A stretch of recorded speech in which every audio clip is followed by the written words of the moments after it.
வச்சுருக்கோம். இந்த சைடு பார்த்தீங்கன்னா நேச்சராக நம்ம நேச்சரை ஹார்ம் பண்ணுமா, நேச்சரை ஹார்ம் பண்ணாமல் நேச்சரை நம்ம யூஸ் பண்ணிட்டு நேச்சரை நம்ம ப்ரொடெக்ட் பண்ணிட்டு இருக்கோம். ஆனால் இந்த சைடு பார்த்தீங்கன்னா எல்லாமே நேச்சரையும் ஸ்பாயில் பண்ணி நம்மளே ஸ்பாயில் பண்ணிட்டு இங்கே எப்படி வாட்டர்ல இருந்து நம்ம மோட்டர்லாம் போட்டு இந்த மாதிரி பண்ணிட்டு இருந்தோம், டின்மெண்ட் யூஸ் பண்ணோம், சன்ல இருந்து வந்து அந்த யூஸ் பண்ணிட்டு எல்லாமே எஃபெக்டிவாக யூஸ் பண்ணோம். ஆனால் இங்கே பார்த்தீங்கன்னா அக்ரி லேண்டெல்லாம் அழிச்சிட்டு நம்ம அப்பார்ட்மெண்ட் கட்டி வச்சிட்டோம்.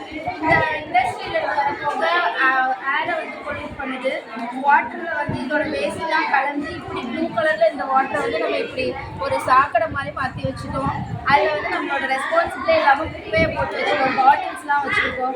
எல்லாரோட வீட்லேயும் ஃப்ரிட்ஜ் இருக்குது, ஃப்ரிட்ஜில் இருந்து குளோரோஃப்ளோரோகார்பன் நல்லா இந்த சன்னு வந்து இங்கே வந்து ஹீட் ஆகி ஓவர் ஹீட்னால கிளைமேட் சேஞ்ச் எல்லா எஃபெக்ட்ஸும் வருது.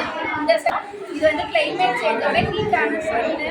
இது வந்து குளோரோஃப்ளோரோகார்பன். இது வந்து டீஃபாரஸ்டேஷன், நம்ம மரத்தெல்லாம் அழிச்சிட்டு அதை இது பண்ணிக்கலாம். இப்படி க்ரீனாக இருந்த லேண்டை வந்து இப்படி பிளாக்கான லேண்ட் ஆகிடுச்சு. இந்த க்ளோபே பார்த்தீங்கன்னா